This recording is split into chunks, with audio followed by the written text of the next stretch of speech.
Rockpile Recap. Happy Friday. Oh, thank God. It's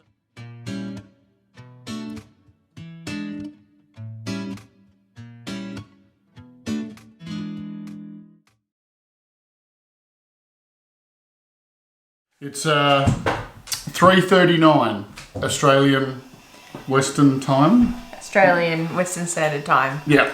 On Friday the 19th. 19th of August. So. Dozer keeps ringing me used to We've actually just got back from picking up the rest of the wall sheets for the back wall on the house, and when we get home, Dozer's actually very excited to see us. So this is his favourite indoor toy. Currently, so. But yeah, so we've just settled down for the afternoon and going to come in and give. Hey, back. You're just a nightmare. So I hope everyone's well, going well. Give us a thumbs up if you're going all right. Okay. So, Rockpile Recap. We'll start with our stats. Okay, yes. Our YouTube stats. Yes. Alright, do you want to do the first one? Okay, so our subscribers, a fortnight ago they were 193, and as of current time, today, they're 245. So that's gone up about 52. That's exciting. I think, if math is correct, around that. So in 2 weeks, so that's pretty good. Yeah, it's good. Yeah, and we had our watch hours have gone quite well. So our watch hours were previously 616. So this is the monetization watch hours, not our total watch hours. So this is just for the previous 365 days. Currently 777. Yeah. So that's pretty good. And we had a video that kind of went a little bit mad, didn't it? Yeah, we had like a video that went nuts like last week for Yeah, some weird reason. just within 2 days, all of a sudden it was over 2,000 views. It's like, what's going on there? So that was one of our It was under 5 minutes as well. So yeah. Anyway. So our total views lifetime we're previously 17,900. Is that correct? Correct. Yep. And as of today, they're 24,400. So that's kind of the YouTube stats, I guess. Yeah. So we're going up. So that's good. Thank you. Yeah. For everyone that subscribed, awesome work. Thank you very much. Yeah, well, I mean, last fortnight we're like, oh, I wonder if we can get an extra 7 and hit 200, and now we're almost at 250. So yeah, I think it's lovely that there's so many people out there just wanting to see us do our thing. Do whatever we get up to on a couple of crazy any given day. Aussies. Yeah. We've got 2 dogs under the desk here. Yeah. And they both want pats and cuddles because they've missed us for the last couple of hours, and I reckon within 5 minutes. Hippo will just wander off and Dozer will... Oh, actually, he just laid down. Yeah, he'll be napping. He'll be napping soon. Yep. Okay, so let's just go... The weather. Weather. Okay, wow. Rain, wet, flooding. Yes, water everywhere. We've shown them a bit of that earlier this week. Yeah, we did, yeah. With a few bits and pieces. A few more videos to come of the water. So, yeah, a lot of water. Yeah, so it's not, I mean, spring's not too far away. So we've had a couple of cold mornings. Yeah. Like a lot of rain. Well, yesterday there was ice on the car, which we haven't had for quite a while. So. Yeah, I don't feel like we've really had a proper frosty morning. No, we haven't. Compared to last year, where there was mild. Noticeable frosts. Oh, you could see it on the ground, like it just was frosty. Stay frosty. Stay frosty. Living creatures again. No change. So we've still got us 2 adults, the 2 kids who are also adults. Mini adults. Mini adults. 2 dogs, 1 cat, 3 chickens. Yep. So that's our current stats. And currently an annoying fly. an annoying fly I hope you that guys don't have to listen has to just come in here and... Shall I try and get rid of it? Yeah. I'm just going to try to get rid of the fly. Oh. Oh. Oh. If I just ate it. That's so gross. That's rank, dog. Anyway, the fly's gone. Fly's gone. Be gone with you. Well, okay. Next, we're a little question sheet just on the computer screen again down here. What's happening in the garden and the orchard at the moment?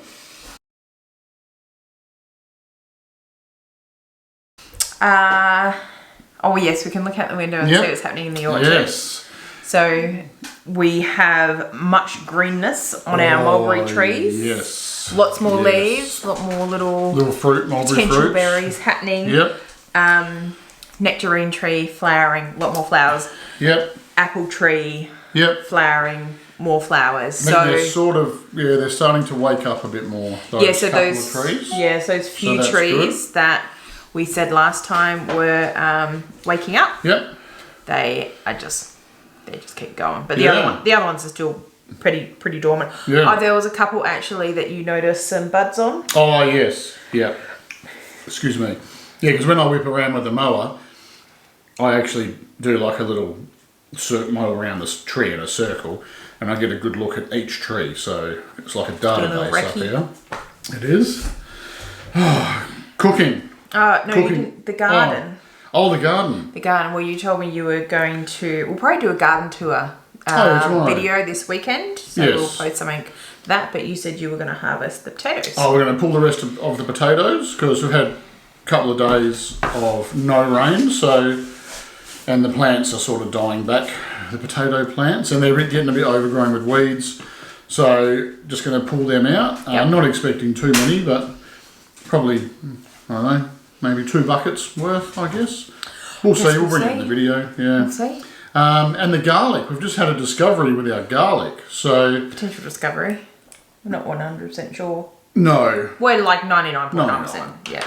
So the normal garlic we get is when we plant garlic from the seed, like the clove. Seed garlic. Seed garlic is a soft neck variety.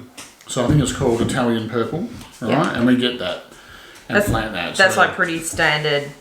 Yeah, for our area. Ow! just a dog. It's okay. You got my toe caught between his mouth and his toy. Thanks, buddy. So we got 100 and whatever, 20, 130 of them in, but we also got a batch of other seed garlic, which we thought was Italian purple, the same, and we were just trying it in a different bed, different garden bed, to see if there was any difference between nutrients. Bit of experiment. And we've discovered that it looks like the leaves are a lot different. We'll show you in the video when we do it on the weekend. And we think we're getting some scapes on it, which we've never had garlic with scapes before. Because scapes you get on hard neck varieties of garlic, and we generally can't get hard neck varieties as far as I'm aware. Yeah. So that's really interesting. If that's good, if that's the case, well, we'll try and maybe keep that whole batch. Yeah. Like the best of that batch. Yeah, and replant it. For the following year, and then we'll try and contact who we got them off and see if we can get more, like next year. And we might do like another 100 or 150 of them and see how they go. Because scapes, I'm really hanging to try like a garlic scape pesto type thing. I want to try that. So yeah, I think that'll be bloody beautiful. That will. Which leads into cooking very nicely. Of course, cooking. Like, what are we cooking out of the garden? So I will say that the other 2 mini adults, they are kind of raiding the garden like every day for their meals. They're smashing the kale, the capsicums, potatoes. They're pinching the eggs before we get to them. It's like, that's fine though. That's fine. But I did pinch the eggs this morning. Sorry, it's just a wild cat that we have. You have no brains. I did pinch eggs this morning because I was up early and I snuck out there and got them. So, Seth and Sarah, if there was no eggs, that's because I took them. And they're cooking some awesome stuff. So, but yeah, if the kale's on, we try to chuck it into everything. Yeah, it's just so easy. That's kind of the... We've got a few different types of kale. The sprouting broccoli. Yep. Oh, I did some... Okay, that was nice. So I did some... got some sprouting broccoli or broccolini, and I left it like quite a bit of the stem on, so it was still quite long and chunky. Cast iron pan, and I like blistered them, like kind of char fried them. Yep. A little bit of olive oil, and then at the end I just sprinkled on some sesame seeds, and they kind of toasted in that last, 30 seconds to a minute, and that was it. They were beautiful. They were so yummy. Yeah, they were really good. Really and good. Just to touch on the cast iron, we've actually managed to pull our cast iron pans out of storage probably a month ago, maybe.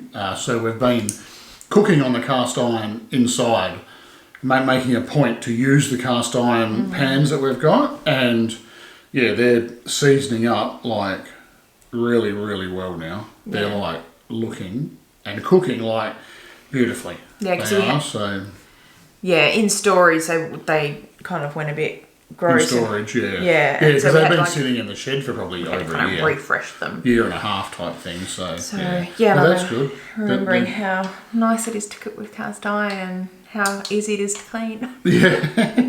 It's good when you like just heat it up and you crack your egg in there and you can basically just roll the pan around and the egg just slides on the cast iron. That's good. Yeah, I love it. We'll just list a couple of projects that's happening. That's happening. So a little bit more work on the beaver dam. The 4-wheel drive, like Seth and Sarah's 4-wheel drive, we've been doing a fair bit of. Well, they've been doing a lot of work. I've just been kind of, hanging around, holding things. Bit of supervising, but it's coming along really good. They're both they're really happy with it. Been doing that. What else? We should do an update on that during the week. Oh yeah. Have a look around. Yeah. It looks really good. Yeah. When to move a rock. When the driveway washed out the other night because of the little rain event, we've got a big pile of rocks down the bottom that I get rocks from to take down there. And I thought I'd be a bit smart and get a big rock. So I got a pretty big rock with the excavator. It was pretty big. The excavator couldn't quite pick it up, and it's a 5.5 ton excavator. So I've picked up some heavy stuff before, and I reckon the rock was over 1,500 kilos. So probably like 3,000 and a bit pounds. And I got it in the back of that little Hilux that we have. And then it got bobbed with the rock on the back. And then I had to call for help. And then we used the excavator to push the Hilux out. Rocky. Hilux is called Rocky. Yeah, Rocky. And I had this epic camera angle set up, ready to film it all. And I don't know what happened. It didn't record. It didn't record. I was gutted. So you're just going to have to take our word for it. Yeah. So I kind of, admittedly, I cracked the shits for a few minutes. Totally blamed the technology and not blaming myself, which is, what you do. But then we went to tip the rock out down the creek and we bent the chassis in half. So now Rocky is like this. Yeah, not like in half like that, yeah, but just... probably bent on like a good 30-degree angle. Yeah. So I just got to fix that. Future projects, what's on the horizon? Oh, well, we might start putting the wall sheets on this weekend, the external wall cladding on the back of the house, on the southern side of the house. We've picked those all up, so we might start doing that today. It's coming into time. Oh, we picked it up today. Yeah, picked it up today. Sorry. What did I say? You said we might start doing that, and then you said today. Well, the day's not over, but probably not. The garden, the vegetable garden, you'll see when I do a video, possibly tomorrow, I think. it's pretty bad, like overgrown with weeds. So I really want to try and start getting that sorted out to get some stuff in for the coming spring. We were also talking about a few more like leaky weir, beaver dam type things down at Creek Regen. Yep. So that's on the cards, but now that we have damaged Rocky, the Hilux. The Hilux. Not Balboa.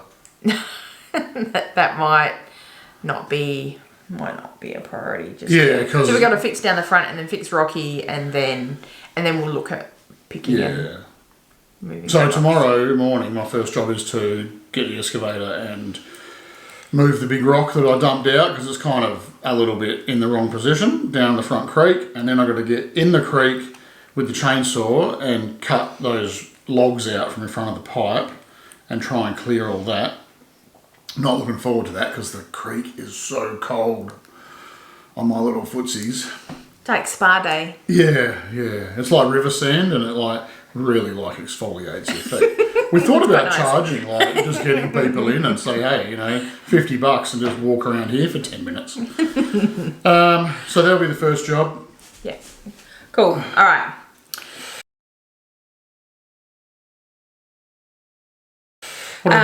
Okay, so questions from viewers. Now, I forgot to write this one down, but I think it was from Eric, and Eric just asked, where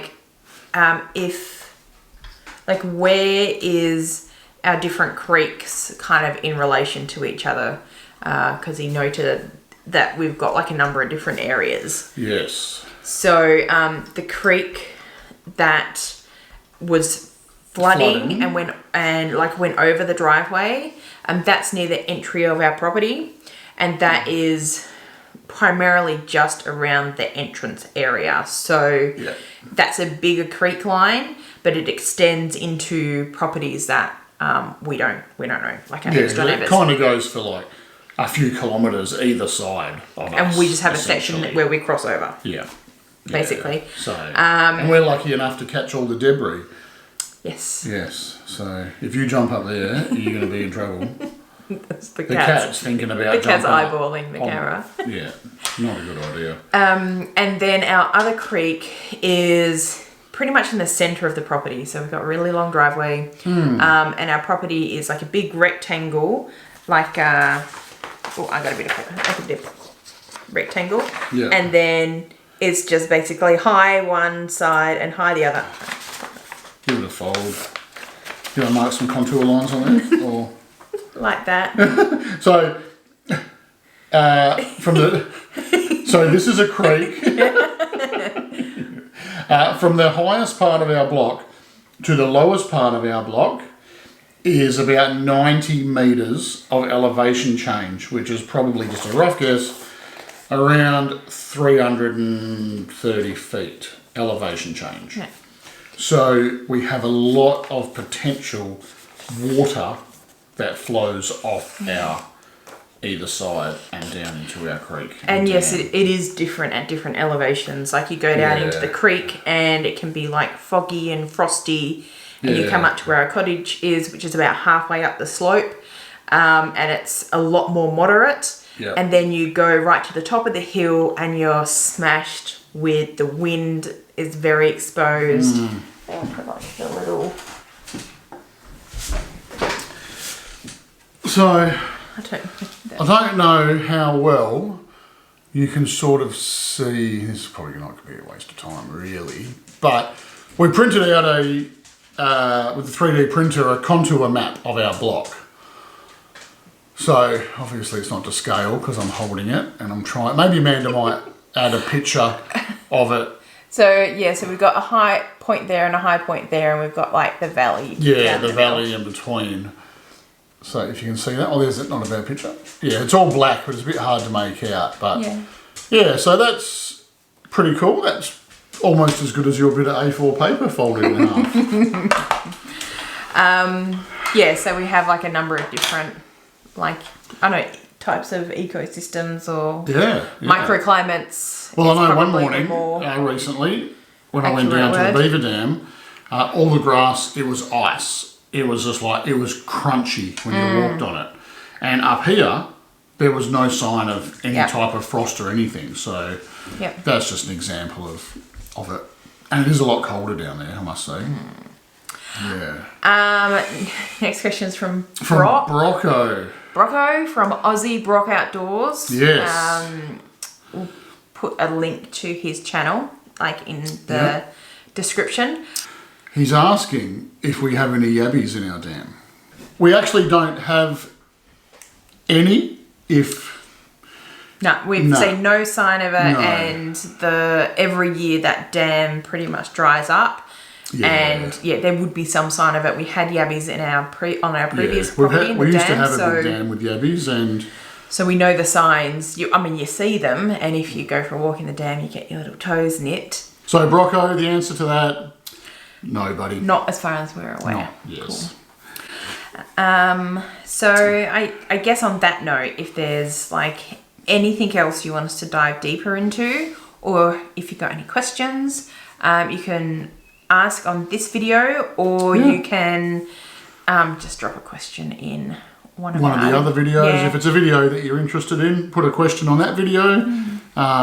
We usually make it into there to answer pretty much everybody. Does that pretty much cover it? Yeah, I think that's us. That's what we're up to. Yeah, so thanks for joining in, and hopefully you found it, interesting, a bit more sort of insight into a fortnightly, our fortnightly lifestyle, I suppose you'd call it. I guess the progress on a real life off-grid homestead, over the course of a fortnight. Even though, and we said before, this is important for our records, because even though things might not seem like they change a lot from kind of fortnight to fortnight. Yeah, from the outside. But this time in 6 months, it's going to be like a very different story. So it's going to be really interesting to be able to check back in and because basically see what's been happening. It's August now, say in January, February, it'll be getting up to 45 Celsius and everything will be brown and dead. So yeah, that's it. Cool. Awesome. Thanks guys. Thanks for joining us. See you next time. Bye.